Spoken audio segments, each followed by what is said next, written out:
It's starting. There are kids in this world who are different. Special. I think it's a hoverboard. They look like us and they act like us. But they are not us. You're Mother Nature. Who wants a selfie with the Grim Reaper? There's a girl flying in the water. Find her treasure island. She belongs to the world of the dead. It's a broken locket, exactly like mine. Dog, run! GZM shows Mars out. Imagination Amplified. This is not a story about an old man in bifocals at the center of a revolution, but rather another tale of mystery featuring a boy who had no idea he'd one day wind up on the $100 bill. Now, where was I? Boston Harbor? Ah, yes, of course. When last we met, I was standing on the deck of Jamaica Jack's ship in Boston Harbor, tossing a Spanish doubloon high in the air. Where will it be, Ben? Where to next? Heads New York, tails Philadelphia. One moment, if you please. Before we start this next adventure, you may notice that the voice of my younger self sounds a bit different in this tale I'm about to tell. As I always say, change is the only constant in life. Now, let us carry on with the story. Round and round went the gold coin, and with it, my future. Such chance moments on lives, histories, even the fate of nations decided. Heads it is. To New York Island we go. Bid farewell to Boston, Ben. Farewell, Boston. Farewell, Veracity Quince. What? No more solving riddles and playing a detective? Aye, Jack. And farewell, Silence Do-Good. No more hiding behind a pen name. In New York, I'll be Benjamin Franklin, printer and newspaper man, using my own wits and my own words to speak the truth and further the cause of freedom. Weigh anchor, hoist the sails. Down for New York now. With a brisk wind in our sails and Jamaica Jack at the helm, we set sail for Manhattan. Little did I know that waiting for me would be mystery, adventure, and danger.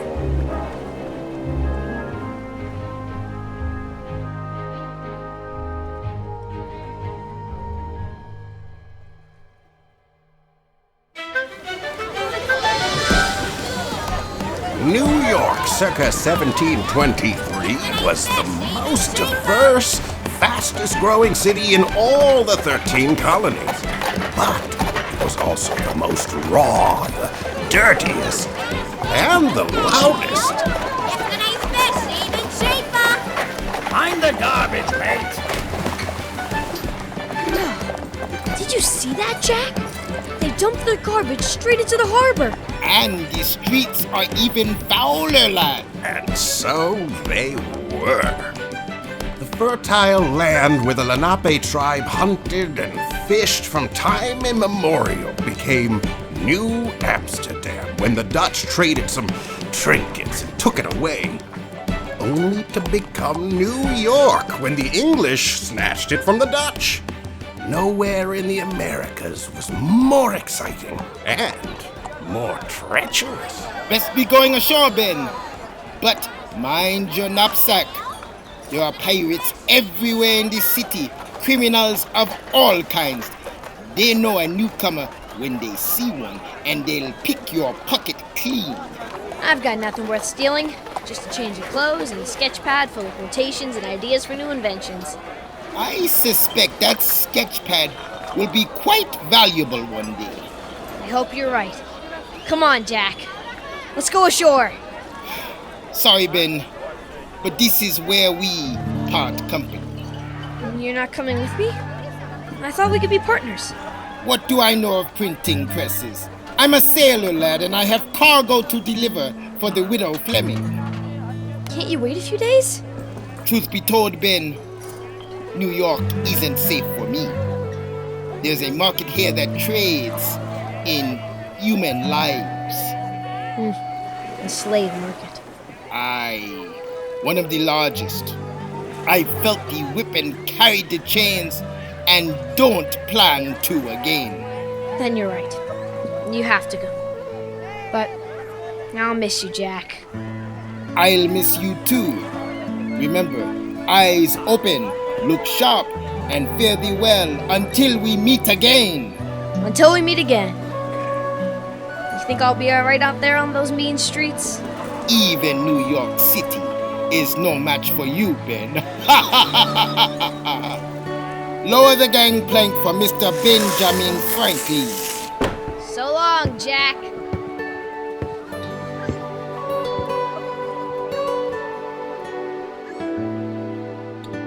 As I walked down the gangplank, the island of Manhattan lay before me. Even then, a city full of dreams and ambitions, an adventure waiting on every block. And it didn't take long for my adventure to begin. Oh, please, sir. You have to help me. What is it, miss? I'm being chased by ruffians. They tried to snatch my purse and take the few shillings I've got. Got you now, Missy. Hand over the money. Oh, no. My poor granny. She'll die without food on the table. Take my hand, miss, and run. After all.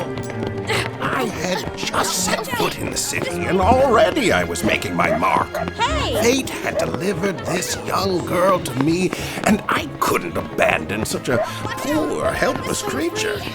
The gang gave chase, but we were faster. We found a safe place to stop, hidden behind a stack of cargo. I think we've lost them. Bless you, sir. If there's any way I can repay you... Your safety is my reward, miss. But be more careful next time. Good advice indeed, sir. I suggest you take it. Now hand me your bag. What? Your knapsack? Hand it over or you'll get the blade.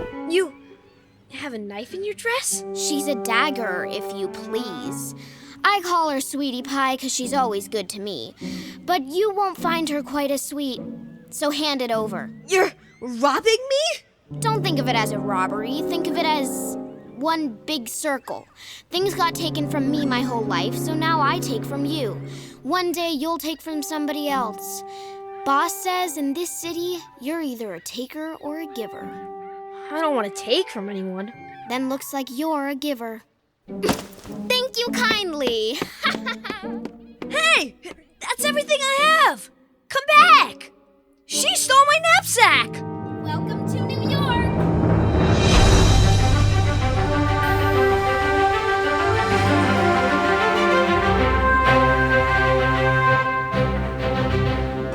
You know me as Benjamin Franklin, statesman, inventor, founding father. But back in the 1720s, as a teenager in New York, I was just plain Ben.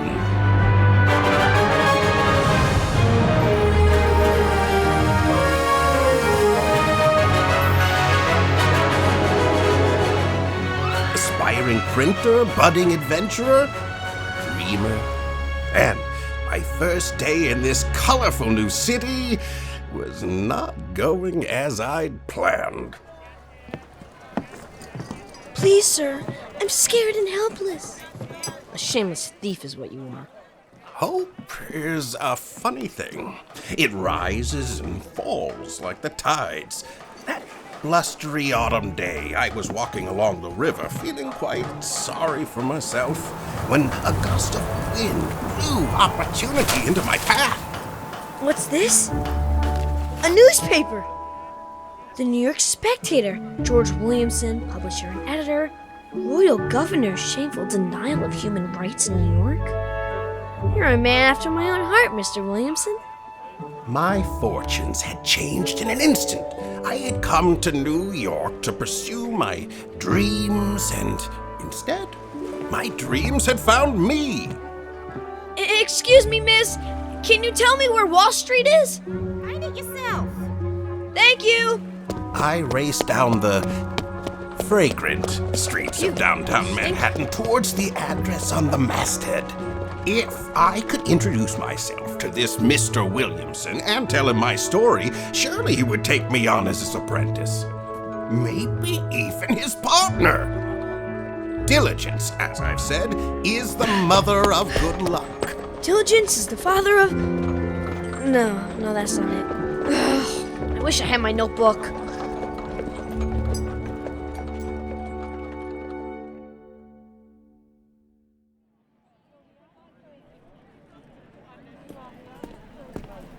I finally arrived at Williamson's print shop, exhausted, hungry, empty-handed, but full of hope.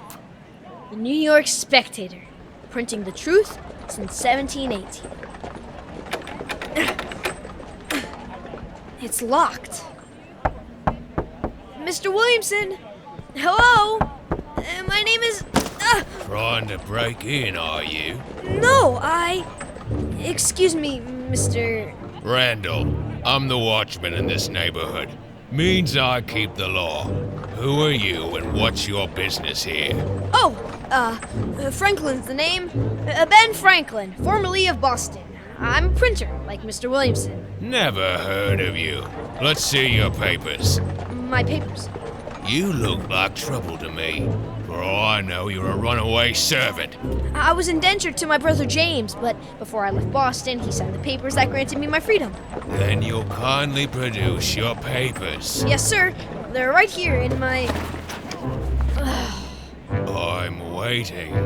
Well, you see, sir, they're not on my person. You don't say. I have them. Well, she has them. She? This girl, wearing a shawl. She said she was in trouble, and then she threatened me with a dagger and took my knapsack. Everything I have, including my papers. Sure she did. Come with me, Mr. Ben Franklin. You're under arrest. This isn't right! I told you I have my papers! Hope comes and goes like the tides. The watchman was dragging me away when suddenly I spotted her in the crowd across the street. Out of my way! Move it! There she is! It's me! Who? Where? The girl! The one who stole my bag! Sorry, gotta go! Girl! You have my backpack! Wait up!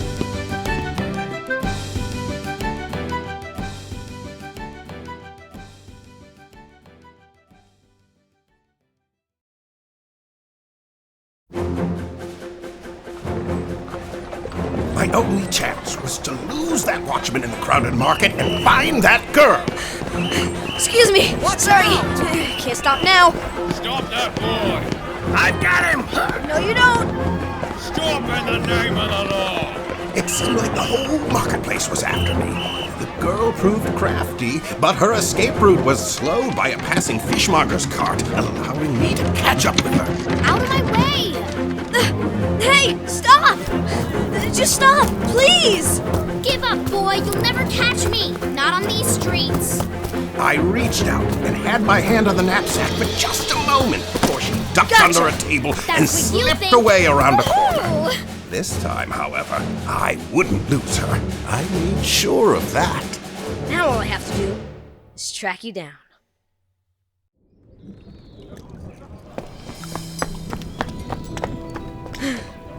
Sounds like a big storm's brewing. The New York waterfront was lined with warehouses, filled with coffee, tea, and spices from all over the globe. I watched from a distance as the girl opened one of the doors and slipped inside. Thought you'd get away from me, did you? I stepped inside the warehouse, ready to fight for those papers, for my freedom. It was like entering a dark, empty cave. Hello? I know you're in here. Show yourself! How'd you find me? Suddenly, a light shone in my face, and there she was, as if expecting me. A lantern in one hand, and her dagger in the other. Answer me, or get the blade. I followed you. Liar. I lost you in the market. How did you find me? That knapsack you stole. I built a pocket in the bottom to hold an ink pot. Ink pot? For security purposes. When I bumped into you in the market, I pulled the string that lifted the lid, just enough that it began to leak and drip. All I had to do was follow that trail of ink. So you tracked me. Think you're awfully clever, don't you? Clever enough. I'll have my knapsack if you please. You're forgetting I'm still the one holding the blade. You wouldn't kill me for a bunch of papers that mean nothing to you. Maybe not. But they might do it just for fun. They? Oh, they. Suddenly, more lanterns, as I found myself surrounded by that same gang of bullies who chased after us on the pier, including the big, lumpy one. Nice work, Ruby. Did you go through his pockets? I was saving that for you, Big Lou. But this book of writings and drawings might interest the boss. The boss? There were 4 of them, counting the girl they call Ruby. In some ways, they reminded me of my old pals, the wharf rats. But the streets of New York had made them old and mean. Big Lou was enormous, with fists as big as Virginia hams. Search his pockets, Harry! Harry's eyes darted back and forth like a rattlesnake. Empty. Bad luck for you, fresh meat. Right, Sonny? And Sonny laughed as if everything was funny, including the idea of carving me up. Empty pockets. Empty stomach too, I bet. Not your day, is it, Boston? Sorry, gentlemen. Ruby. My name is Ben. Benjamin Franklin. Let me go, and I'll make it worth your while. How? You saw my sketchbook. It's full of inventions, like those hand paddles in the knapsack, and like the one I used to track you. I let you follow me. Tie him up and stuff a gag in his mouth. I'm sick of his fancy Boston talk. Wait! I'm telling you! I can make you rip! Listen to me! I can make you rip! I'd like to hear him finish his thought. Boss? I can... From the shadows, a tall figure emerged. In the lantern's glow, I saw he had a scar on his face and a smile that suggested whoever gave him that scar got something worse. Don't be rude to our guest. Remove the gag from his mouth, Ruby. You'll regret that. Please. Fine. Who are you? Who is he? Hear that, Harry? Oh, such disrespect, Sonny. It's downright unforgivable. You must be the only living soul in New York who doesn't know who he is. He won't be a living so much longer, will he, Danny? The name's Quinn. Danny Quinn. You've met my associates, Ruby, Big Lou, Harry, Sonny. We're the dirty dogs. Oh! The dirtiest, mangiest, toughest gang in New York. Dirty dogs forever. Enough of that. You can't hold me here, you rabid dogs. I'm a freeborn citizen. What's so funny? I don't know. What is freedom, Benjamin? Your name on some papers? Or is it the power to make your own choices? Control your own destiny? Tell him where he's sitting, Ruby. Beneath that chair you're tied to is what we call a trapdoor. A trapdoor? From the looks of that book of yours, I think you'd appreciate the ingenuity. I give the word, Ruby pulls a lever, and you drop through the floor and straight to the bottom of the cold, unfeeling water of New York Harbor. This lever right here. Wait! I can make you an offer. Quiet. Say the word, Danny. Now hold that thought, Ruby girl. Danny Quinn is nothing if not open to opportunity. So speak, Benjamin Franklin of Boston, or tell it to the fishes. Was this the way the story ends? No more books to read or write. No inventions to create or stories to print. No mysteries to solve. No more Ben Franklin? You don't want to kill me. And why not? Because I'm the tamer of lightning. And I can make you the king of New York.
Find your next adventure at gzmshows.com. It's starting. GZM shows Imagination Amplified.